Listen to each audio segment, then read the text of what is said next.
یہ مدنی صورت ہے۔ اس میں 1 رکوع، 3 آیات، 10 کلمات اور 42 حروف ہیں۔ اس کا شان نزول یہ ہے کہ یہ جب نازل ہوئی جب حضور پاک صلی اللہ علیہ وآلہ وسلم انتہائی غم اور پریشانی کی حالت میں تھے، اور جب یہ سورہ کوثر نازل ہوئی تو حضور پاک صلی اللہ علیہ وسلم کا ہر غم، ہر دکھ، ہر پریشانی فوراً حل ہو گئی تھی۔ اور حدیث پاک میں ہے کہ حضور پاک صلی اللہ علیہ وسلم خود فرماتے ہیں کہ جو شخص سورہ کوثر کی تلاوت کرتا ہے اللہ تعالیٰ اس کے لیے جنت کی نہریں سریاب فرمائے گا۔ اور یہ صورت ایسی ہے کہ اس کو جب بھی پڑھا جاتا ہے تمام مشکلات اور مصائب اسی وقت حل ہو جاتے ہیں۔ ماہ رمضان کا چاند نظر آتے ہی سورہ کوثر پڑھ لیں، ہر دعا قبول ہو جائے گی، ہر خواہش پوری ہو جائے گی، ہر مشکل کا حل نکل آئے گا انشاءاللہ تعالی۔ کیونکہ جب رمضان کا چاند نظر آتا ہے تو وہ اپنے ساتھ خوشیاں لاتا ہے، ہر گھر دولت اور رزق کی وسعت سے بھر جاتا ہے۔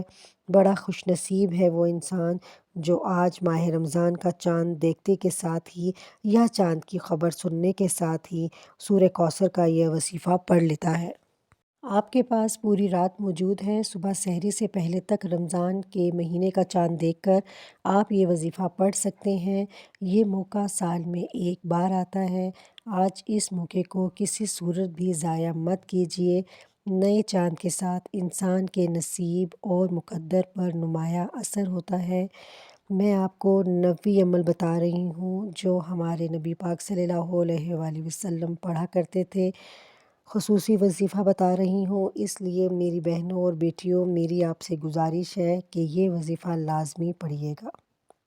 ماہ رمضان کا چاند جیسے رحمت کا چاند ہے، اور جسے رحمت کا چاند کہا جاتا ہے، جسے کامیابی والا چاند کہا جاتا ہے، جسے مغفرت کا چاند کہا جاتا ہے، آج سورہ کوثر کو پڑھ کر رب کریم سے مانگ لو، اللہ غیبی مدد کر دکھائے گا۔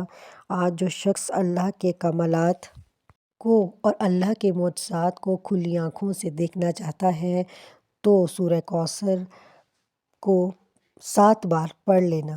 اس سے آپ کے گھر کے حالات بدل جائیں گے، تمام پریشانیوں کا حل نکل آئے گا۔ آج میں آپ کو چیلنج کر رہی ہوں، آج سورہ کوثر پڑھنے کے ساتھ ہی نصیب بدل جائے گا۔ ماہ رمضان کی پہلی رات یعنی چاند رات کو اللہ اپنے بندوں کی طرف نظر کرم فرماتا ہے۔ یہ عمل بہت آسان سا عمل ہے، بچہ، بوڑھا، مرد، عورت، جوان، ہر کوئی اس کو کر سکتا ہے۔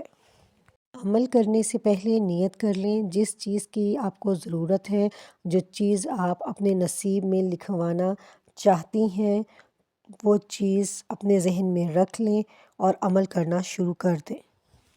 آپ نے ایک بار درود پاک پڑھنا ہے، نماز والا درود ابراہیمی۔